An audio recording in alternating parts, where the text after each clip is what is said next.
And before I will start, I would like to introduce myself.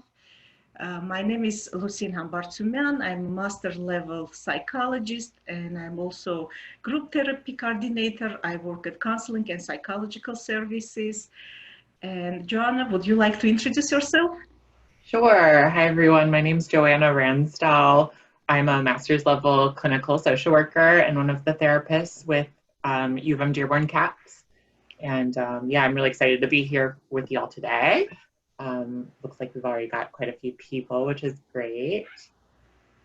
And we're going to talk a little bit about imposter syndrome today, which I think is such an important topic, especially in a college setting.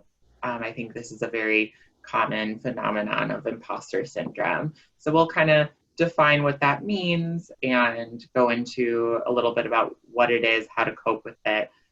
Before we do that, though, we're going to show a short video that kind of demonstrates what imposter syndrome is and how people might struggle with it in their careers and in their kind of work life.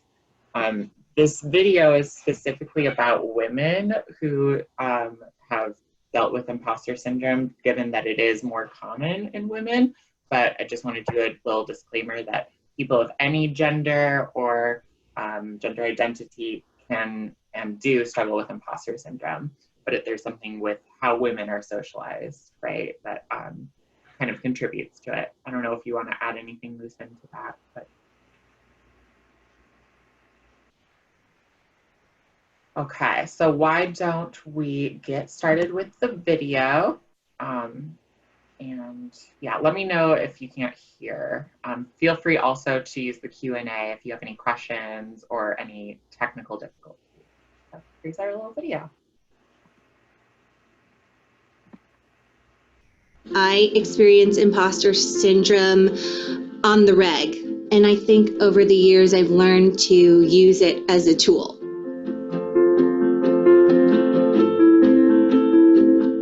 I think that there are a lot of systemic variables that come into play.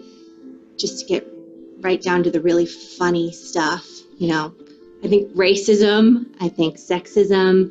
I think we encourage from a very young age our boys to be strong and brave and go after what they want.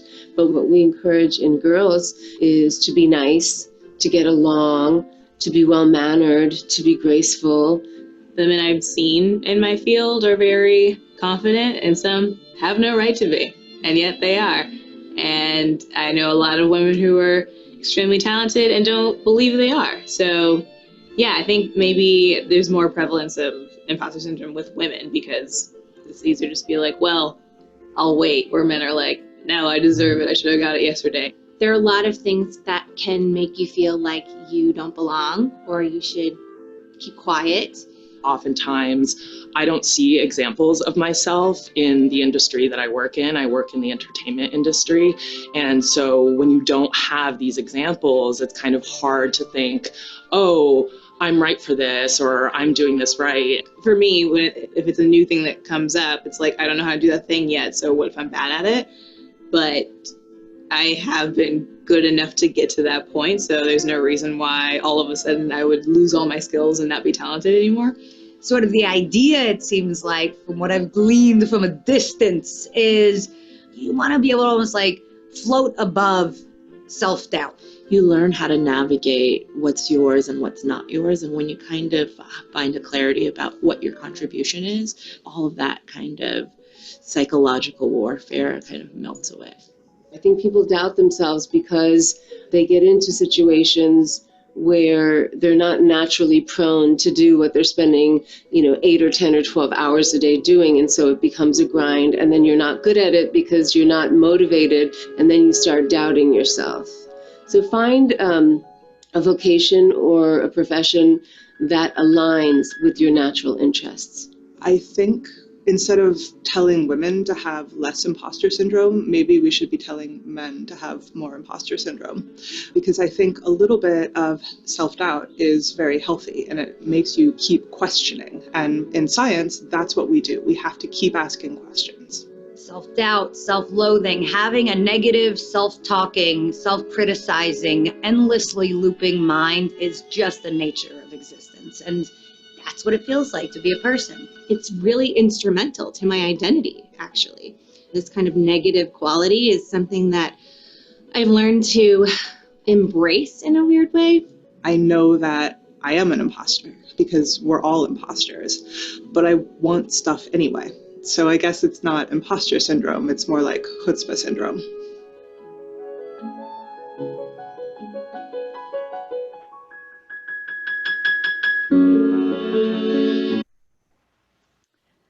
Hi, now I would like to talk about imposter syndrome because this video showed how well those females share their experience and how significant for them this imposter syndrome or phenomena, because it's part of their personality. What is imposter syndrome? It's an internal experience of inadequacy, sense of intellectual fraudulence, and believing that you are not as competent as others perceive you. And usually people, they have difficult time because it's such a strong subjective experience. Even if others around them, they are mentioning that they are very smart people and competent, they are not able to see this. They always see themselves, like you can compare in the circle how they think about themselves, like being very small. They are not as smart, they are not as good. And what other people think about them, it's much more. They perceive them the wrong way. This is one of the major struggles for imposter people who are experiencing imposter phenomena. Now, Joanna, we can move to our next slide. Thank you. When first time in 1970s, imposter syndrome was presented in psychology, they started to think, what is there that some people, even being high achievers, extremely smart people, working in academia or having a very professionally responsible position, and all of them, they had the high grades, they got the high scores for their standardized tests, they had the published articles, like they had done so many things and they received awards, but they were having difficulty seeing themselves as a competent people and having healthy self-concept and self-esteem.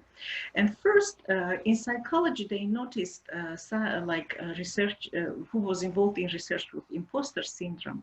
They realized that many of those people, they are struggling with anxiety and some symptoms of depression. And it was overlapping with this imposter phenomena. And they noticed, like they were studying, I think about 150 high achieving females. They noticed that all of them, they have some kind of same type of not only characteristics, but something which is common for all of them. And Dr. Kleins and Imes, who was studying imposter syndrome, they realized that it's some kind of 6 dimensions that is like a foundation of this imposter syndrome. And one of the things, it was like an imposter cycle, the need to be best or the need to be special, fear of failing, denial of ability or discounting price, feeling fear and guilt about success, and characteristic of superhero like Superman or Superwoman.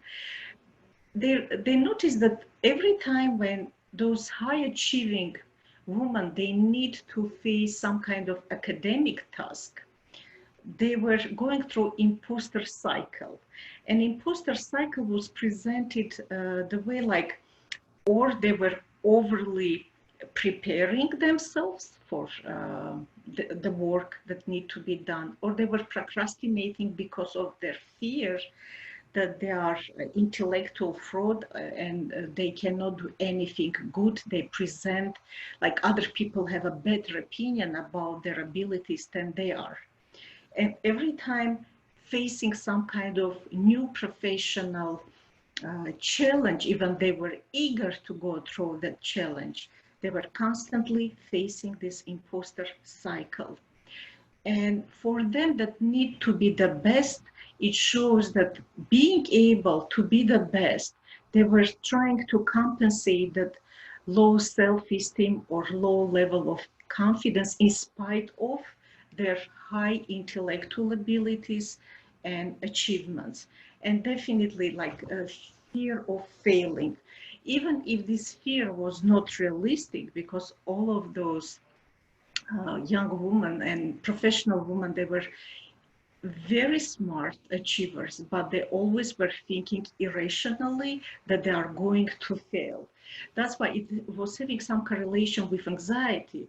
And working with students, like in my practice, I can tell, like, I had some clients who really had those imposter symptom dimension and characteristic, but many of them, they were struggling or with academic anxiety or depressive symptoms. And challenging part, they are constantly denying their ability. Let's tell, if one of their, like if their professors are prizing them, or they were able to get an award for their great job, or some kind of publication, or they, for example, if we are talking about graduate students, if they were involved in conducting research and with their team article was published, they really were having hard time accepting that prize from their colleagues, from their classmates, thinking that it's simply, they were a little bit lucky. It's not so much of them, it's other group members or team members who was involved in that research or project. That's why they were able to have publication, or they were able to do well with their projects. And they are constantly experiencing that sense of guilt about their success, which also correlates with imposter cycle, because every time going through their cycle, they are experiencing guilt and fear. And as I mentioned, like characteristic of superhero, because they always feel like they need to do much more than they supposed to do. Like they need to know more, like they need to be more knowledgeable, they need to learn more, they need to always, let's say, like if it's a project group, it's a group project, they feel like they need to make big portion of the work. They don't feel like they can share this equally among the group members, because they would like to feel like work is going to be done well. And it's really difficult for them, because it looks like they're having a little bit trust issue toward other members. They think like others cannot do the same way, and they are having challenges. Now we'll move forward, and I will talk about yeah, I just think that this cycle is really interesting, because it's like you have this need to be the best, and then when you achieve that success, you can't even really celebrate it or celebrate yourself. You're like guilty about it. So yes, it's really like you can't win, right? yes. Yeah, it's like a vicious cycle. It's always going the same way, like, and they are having difficulties to remove themselves from that cycle. Now, let's talk about characteristics of imposter syndrome. What usually they are experiencing? Definitely self-doubt and questioning. And watching this video, you were able to notice, like, all of those smart and successful females, they share that they are always doubting if they can do this, or they are enough smart, or they are good. Inability to realistically assess the competence and skills. Like they are always thinking a little bit irrationally, because when people are experiencing fear of failing in spite of their good results, it's more irrational fear.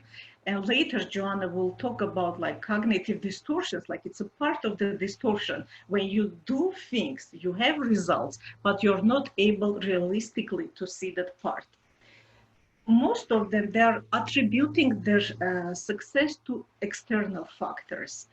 They think that they were simply lucky, or if they were applying for job, they think, oh, probably they didn't have other type of candidates. That's why I was able to get the job.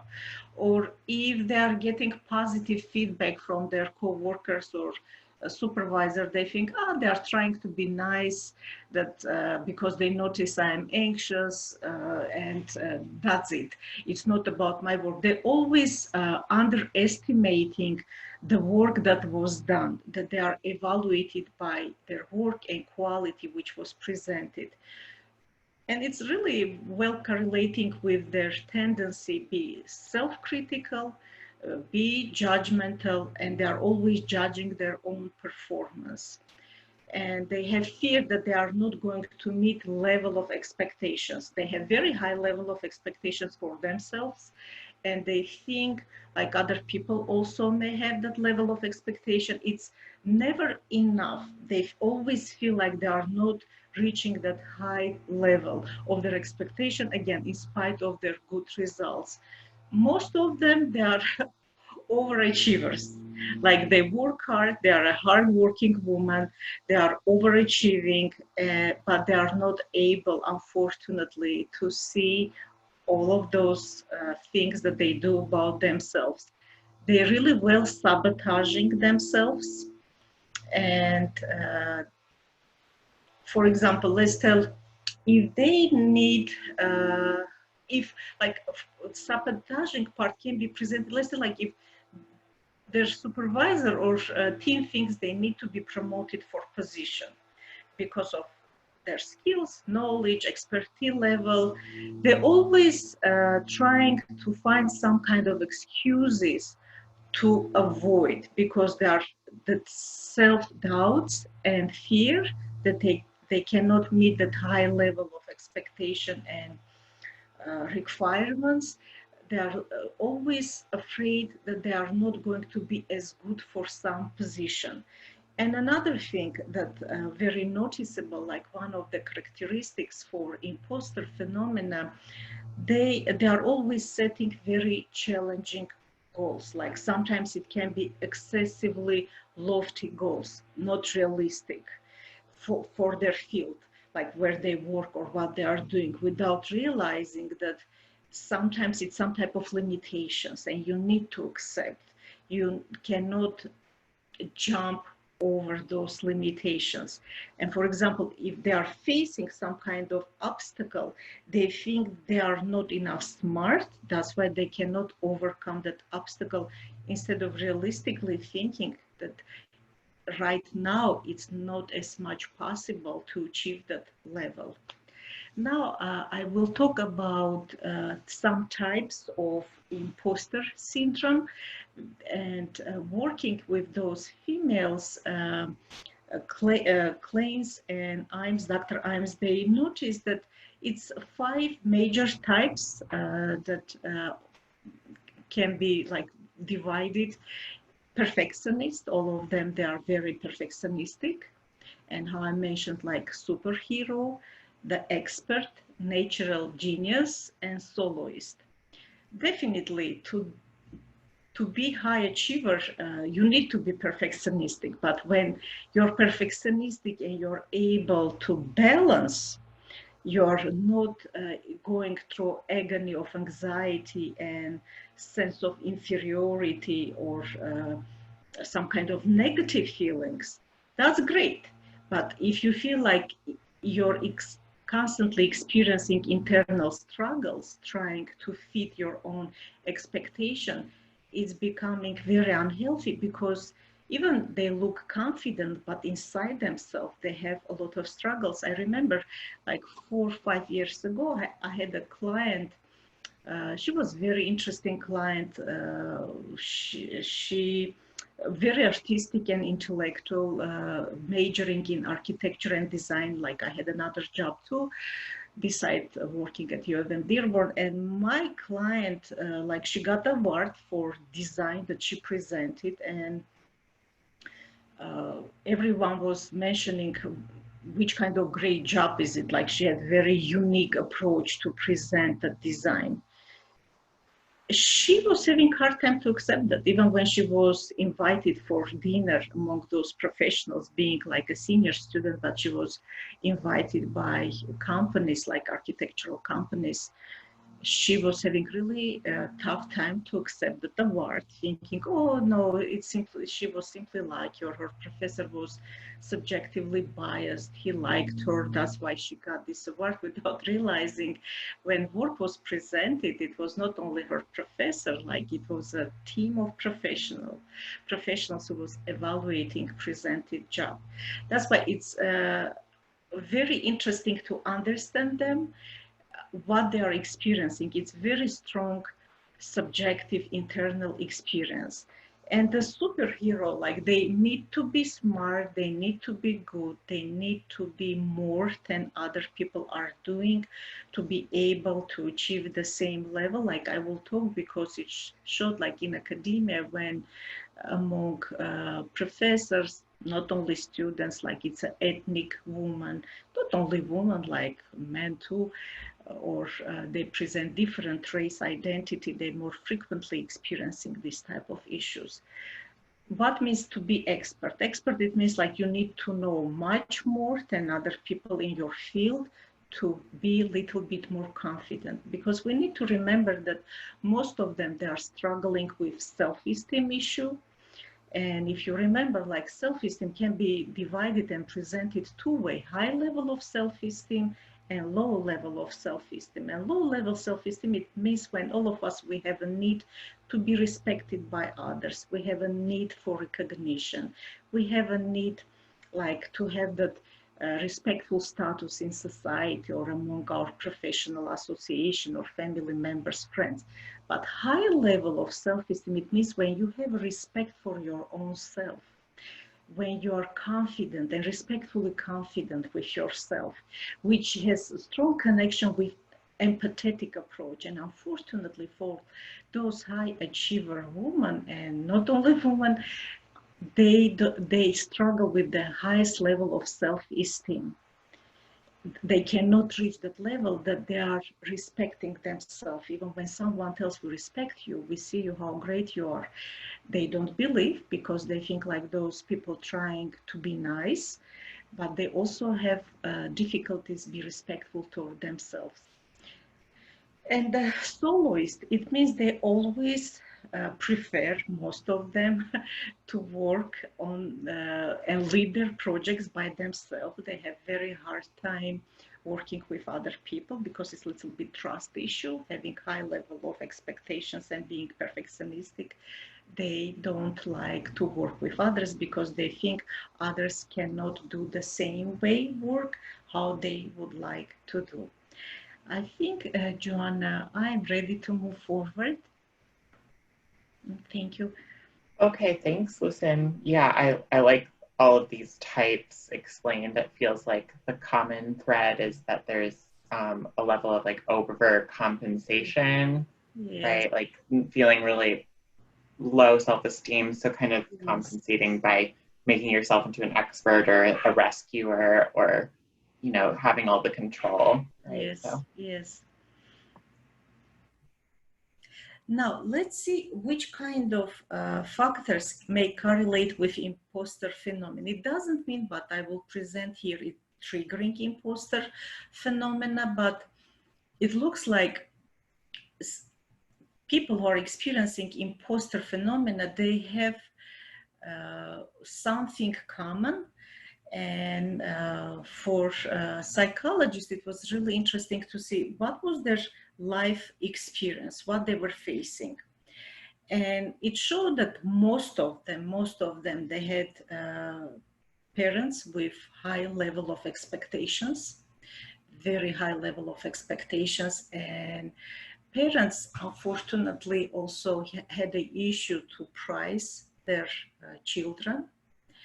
And they are growing, like when they are growing, they always have this sense they are not good enough for their parents. And it thinks if their parents not accepting them, they are not going to be accepted by other people because they are not so smart. You know, like some parents, they can really well prize their kids. They're like, you have done a great job, we are so proud of you. But I remember one of my clients was sharing that in spite of her A grades, like she always get the A's, like started from elementary school going to college. And in college too, like she was a 3.9 or 4.0 student, but her parents never told her like she's a smart, she's a good, and for her it was a big issue. Like she was really struggling, even she was getting all her A's thinking she's not smart. It's like it's happening, some way it's happening. Like family, like it's extremely important how they were treated in their family. Other thing is having overprotective parents who doesn't let them to have an individuation process, because you know, like in different ages, we have a need for individuation, for growing, for learning to be independent according to that age, because you can be independent, let's tell, when you're 5 years old, accordingly to that age, and you learn to be a little bit independent when you're a teenager or young adolescents. And having overprotective parents, they always have difficulties trusting their child or children that they can do something by themselves. Another factor, like common factor, that graduate level of courses, that imposters, they're always highly educated people. They always like to move forward and be achievers. And they notice like they are sharing like some type of common characteristics. That they take advanced classes, but at the same time they think they are not smart enough. Attribution style, how I mentioned, they have external, they always think it's external factors like being lucky, or test was not enough difficult, or their article was published like in a journal, professional, but it's not one of the best journals. They're always trying underestimate what they have done. And how I mentioned, like in research, it was shown like ethnic, like some females, like presenting different ethnic groups, they are having difficulties feeling like they are in right environment, in right place, and they think they need to work much more. They need to do harder work to be accepted by their colleagues and classmates, because they feel like they entered in different environment, they are in different social group, and they don't belong to that social group. They have this type of sense. And I mentioned many times like a low self-esteem issues, and it's overlapping with anxiety and depression, because they are perfectionistic, or they have that sense of inferiority, complex of inferiority, self-worth, like they think they can be accepted by others if they will have a higher status, or if they will have a great job which is done. And when we are talking about they have a high need for excessive self-monitoring and self-control, which helps them to emphasize their self-worth. It's very difficult for them to accept their feelings and seeing like it's something that they are creating inside of themselves. That's why they feel this way. I think this is the main things that I was trying to share with you about the factors. But again, please keep in mind, it doesn't mean that those factors, they will trigger imposter phenomena, but they share, and it shows very strong correlation.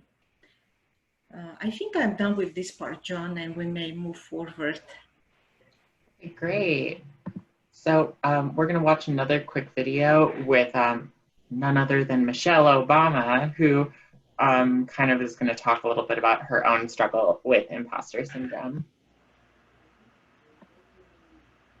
To enter into an elite school when your high school counselor has told you you're not good enough, when all of society sort of looks at kids of color or kids from poor communities or rural communities as not belonging. I, like many others, walked into that school with a stigma in my own head. More young people nowadays call it imposter syndrome. I don't know if they call it that in Britain, where kids like me feel like they don't belong. And I had to work to overcome that question that I always ask myself, am I good enough? And I write about that. That's a question that has dogged me for a good part of my life. Am I good enough to have all of this? Am I good enough to be the First Lady of the United States? And I think that many women, and definitely many young girls of all backgrounds, walk around with that question. But how I overcame that is how I overcome anything: hard work. So whenever I doubted myself, I just told myself, let me put my head down and do the work, and I would let my work speak for itself. And I still find that I do that. I still feel that at some level I have something to prove because of the color of my skin, because of the shape of my body, because of who knows how people are judging me.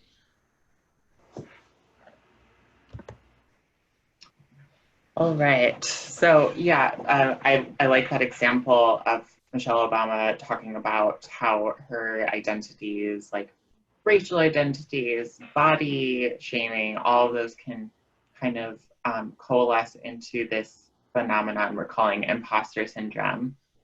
Personally, I don't love the term imposter syndrome because it sounds like it's a disorder, and really I want to be clear that this isn't like a clinical term, right? So you're not going to go to a psychologist and get diagnosed with imposter syndrome. I like to think of it more as kind of like the imposter fallacy, right? Like this belief system that you're not good enough or you're not as good as the other people around you. And I think it's a struggle that most of us encounter at some point in our lives in the pursuit of our dreams and goals and things of that nature when we're around other people and believe, you know, we don't know enough or we don't belong there. So what I wanted to talk about is how to recognize what thought patterns might contribute to imposter fallacy, right? So there's a term in psychology called cognitive distortions. And what this really refers to is patterns of thinking that are not based in reality and therefore kind of trick us into believing things that aren't necessarily true, right? So it's kind of a distorted view of reality. And all of us at some point struggle with some level of cognitive distortions where your thoughts might minimize or maximize certain things that make you believe things to be true when they're not really true. So it can be really powerful to recognize your own cognitive distortions and how that might play into you believing you're not as good or not as capable. One of these patterns is called all or nothing thinking. And this is really anything that involves being black or white about your reality, right? So I'm either a success or I'm a failure is an example of all or nothing thinking, right? That perfectionism. I either get 100% and I succeed, but 99.9% or below is a failure, right? Not being able to see the middle ground, not being able to hold both things to be true, right? Not being able to say, I didn't get completely to my goal, but I also achieved this, so I'm not a failure, right? I just have some things to improve upon. When we're all or nothing, we usually aren't seeing the world for what it is. Things in life are rarely all good or all bad, right? But we as humans really like to categorize things. So we want to think of this is good, this is bad, this is right, this is wrong. And what that leads us to do is we put ourselves in those categories and we can be really rigid about whether we're right or wrong. So it really contributes to us not believing that we're good enough. The other cognitive distortion that is really common is mind reading, right? Maybe kind of saying, oh, that person looked at me weird, so she must think I'm really dumb, or that the thing that I said was stupid, when you don't really know what that person was thinking. Maybe they were thinking about a conversation they had with their family last night that was upsetting, but you took it to, you personalized it, right? So mind reading is when we kind of believe that we know how others perceive us. They must think I'm stupid. They must think I don't belong here, right? It's also a fallacy because in general, people aren't paying attention to us or criticizing us in the ways we criticize ourselves, right? We're our own worst critic. So it's usually not true and we engage in this mind reading. Should statements. So noticing how often you think or say the word should, I think is a really powerful awareness exercise. Because what I think of the word should, I think it's the word could with shame, right? I could go to the grocery store versus I should go to the grocery store. So when we say should, we're showing that we have very high demands of ourselves and or others, right? So when we should ourselves, I should have done better on that test.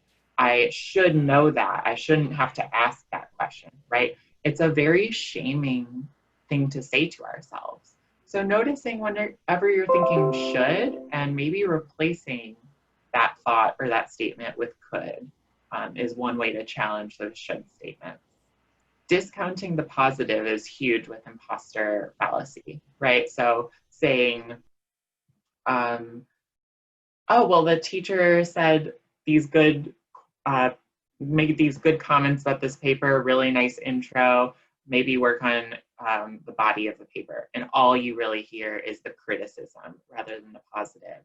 It's like 10 people can say, you did really great at that concert, but then one person's like, oh, I noticed you missed that violin part in your solo, right? So, and then you only hear the criticism rather than the positive.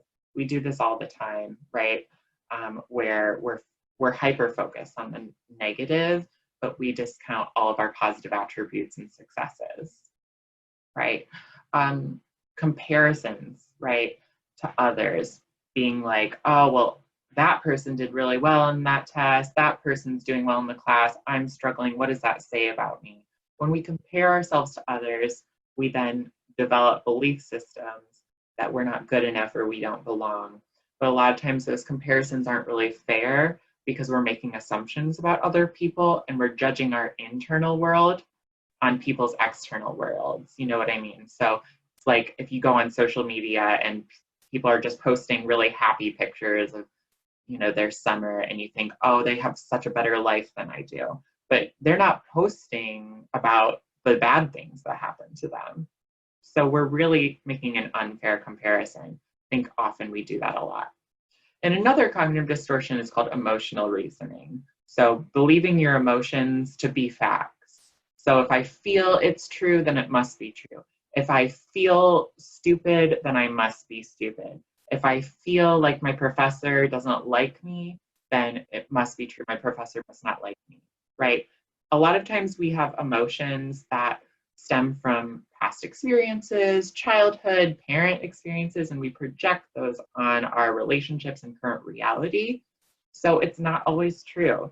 So feelings are always real, but they're not always true. So they're always valid, you know, they're there for a reason, but they're not always based in fact. So we really need to be aware of, is this a feeling or is this a factual statement?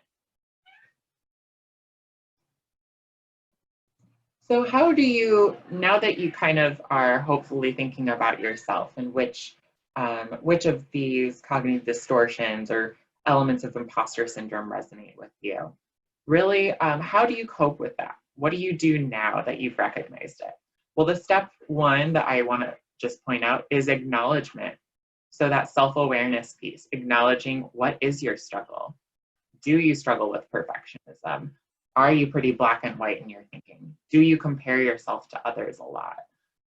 Do you discount the positive and not give yourself any credit and only focus on the criticisms or the negative things, right? Acknowledging those things is so powerful because just by speaking them, by naming them, by recognizing them, you're then in a place where you can now change or work on them. And how do we implement that change? One powerful way of thinking is both and thinking. The ability to acknowledge different oppositions as coexisting, right? I didn't get the grade I want on that test, and I'm using this as a learning experience, and I don't have to be perfect, right? I can hold both of those to be true, right? And that's a lot better than saying, oh, I didn't get the grade on the test, I'm a total failure, right? If we're able to hold both parts, the good and the bad, the difficult and the easy, we're able to grow and we're able to not get in that perfectionist thinking. Another phrase like most of us heard in school growing up, keep your eyes on your own paper, right?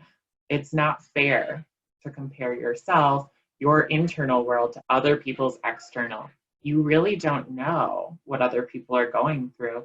And my guess is all the people you think look so confident, like they have it put together, they might struggle real hard with some imposter syndrome, right? Because like Lucin demonstrated, a lot of people overcompensate when they struggle with self-doubt, and they might present themselves as really successful, really confident, like they have it all together, they're an expert, right? So we might think, oh, that person has it all figured out. But really inside, they might be struggling just like you are. So it's not fair to compare yourself. Keep your eyes on your own paper. What do I need to work on? How can I just stay in my own lane, put my blinders on, and really focus on my own goals? Comparisons aren't going to really help you, right? Examine the evidence of your thoughts, right? As this, I feel stupid, but is it really true that I'm stupid? Do I have evidence to know that that's true? Are there evidence maybe that I'm capable and smart? What are some things I've achieved, right? So really examining the evidence. Sometimes that's helpful to do in therapy or with a friend to help remind you of like what you have achieved. And that goes along with self-encouragement, right? I want you to think to yourself, how often am I criticizing myself, getting down on myself in comparison with how often I give myself credit, or I encourage myself, or I note something positive that I did, right? I know for myself and for most people that I've talked to, criticism tends to be higher or more often than self-encouragement. So actively balancing that by intentionally saying, what is something I accomplished today? What can I just give myself some kudos for today? What did I do that was difficult, or how did I persevere through a challenge? What's an example of a challenge I've overcome, right? Thinking in that mindset helps change the energy of how you feel about yourself and can kind of push you to do better, right? In the video, we heard like self-doubt can actually be helpful when we question ourselves. Sometimes we want to improve. So yeah, self-doubt can be helpful, but when it's all self-doubt, right, then we just tend to kind of get stuck or kind of collapse under it. So we need to balance that self-doubt with some self-encouragement, right? Both, and having both. And the other one I really like, maybe the most important thing we're going to say to you today is don't be afraid to get support if this is a struggle for you, right? This is such a common phenomenon, having this imposter syndrome type of thinking, and you're not alone, right? I know I've struggled with it. I know many people in my life have struggled with it. Most of us will at some point. So if you're really resonating with this and you're like, I'd like to kind of work on this, I want to work on my imposter syndrome, ask for help, right? And don't be afraid to get support. I'm going to share a little bit of resources in case you are wanting support. Obviously, we have CAPS, Counseling and Psychological Services, which Lucin and I both are working for. So if you are interested in getting counseling, we are offering telehealth, so video sessions where we can work with you on your goals, confidential services. So feel free to email us at that email on the screen or go to visit our website. You can also, if you're wanting just academic help, we have disability services that can help give you accommodations for any disabilities that you may have, or any, even if it's a temporary disability. And then we also have the START Academic Advising Center that can help target some of your academic goals. Lucin, do you have anything you want to add? Yeah, I really like when you were talking about like how students or anyone who is experiencing imposter phenomena can help them. And when you mentioned that it sounds like disorder, but it's not a disorder. And I really like this part because I want to, everyone who is listening us today and later who will watch the recorded workshop, please keep in mind that it's more like psychological patterns, and with support and help, you can overcome those challenges. Yeah, you may have some parts of that imposter phenomena with you, but you may handle things are better. How? Because how Joanna mentioned, the way how we think, uh, it really affects the way how we feel. And if you will be able to work with your thinking process, remind yourself and evaluate yourself more realistically and have really good support system, it will help you to overcome this challenge. And I also would like to mention that many people who are experiencing imposter phenomena, like group therapies, like listening other students, hearing that other students also experiencing some kind of similar type of challenges, it really helps them to have be able to validate their own feelings, because unfortunately most of the people who are experiencing strong imposter phenomena, they have hard time to accept their feelings. They're immediately jumping with criticism and judgment and using very harsh and negative self-assessment, like mentioning I'm not smart, like other people are smarter, because how Joanna mentioned, unfortunately, the negative part stays more stronger with us than positive part. Please remember those things and the resources that university is providing. If you feel like you need more professional support and help, contact with us and we will help you to handle and overcome those challenges.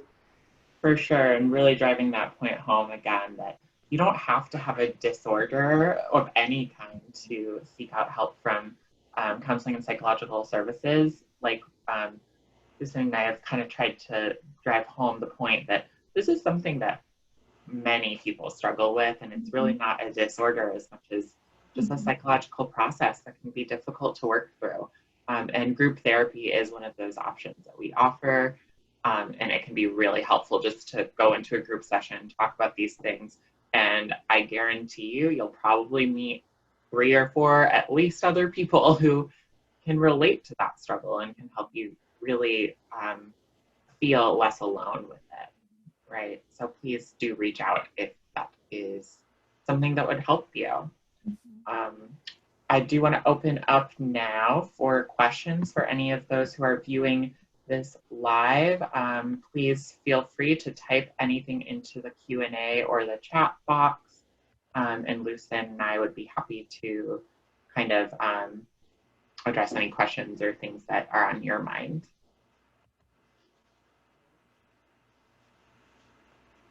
John, it looks like we don't have any questions and comments here so far.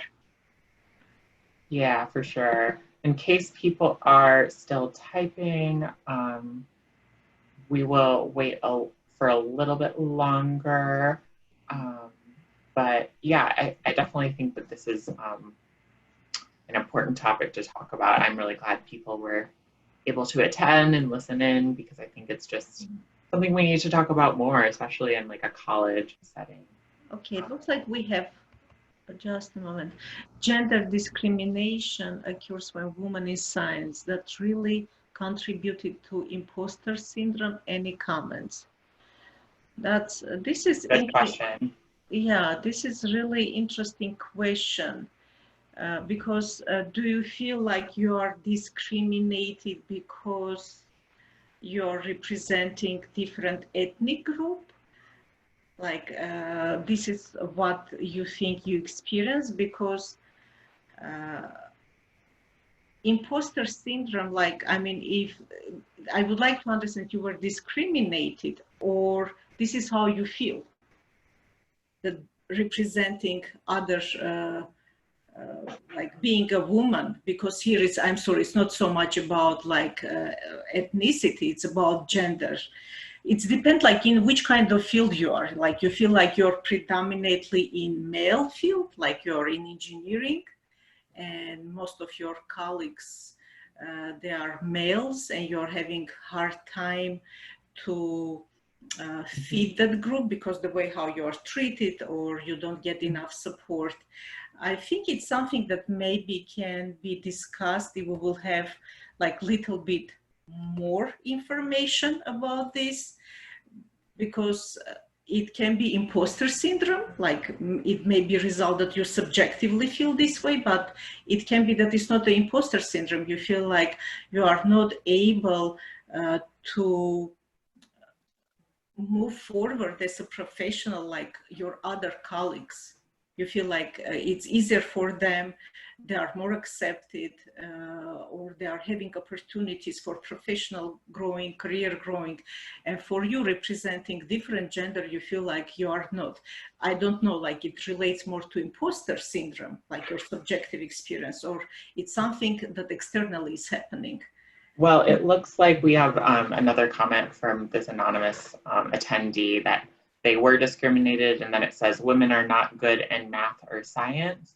And I'm wondering if that is a belief system that may have been kind of either subconsciously or consciously ingrained in you from growing up. And I do believe that there is a culture, at least I remember growing up, where it was implied that men are better at math and science and engineering and like more analytical professions or pursuits, whereas women are better at more kind of like caretaking, teaching, more subjective things like English or even maybe art. So there's this idea of this social construct that's ingrained in us, even subconsciously, that if you're a woman, you're going to be better at some of these more creative or nurturing professions. And if you're a man, you're going to be better at these more analytical, mathematical, scientific professions. And I think it's important to say that that's just not true, right? That's something that's been kind of woven into society, but there is so much variation across all genders. Gender is not a black and white, going back to that black and white thinking, right?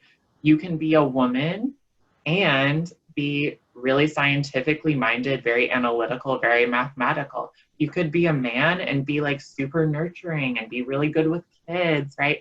All of these are belief systems that are just not based in fact, right? So I think recognizing that can really be powerful as like, this was something that was taught to me or ingrained in our society, but we don't really have the facts to back that up. In fact, I'm pretty sure there have been studies that it is not true that men are just better in math, right?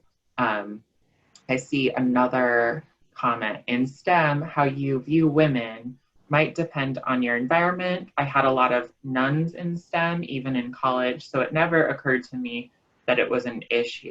Okay, yeah, so that's a good example of it really is a context thing, how you were raised, what environment, what culture you were raised in, because you may have observed something completely different and not developed that belief system. Yeah, I agree with that, because it's depend how you are viewed by that environment and your social environment. If you feel like you never were discriminated, your professors always were supportive, and no one was trying to put difference because of your gender, because you were performing well, they were seeing your abilities, skills.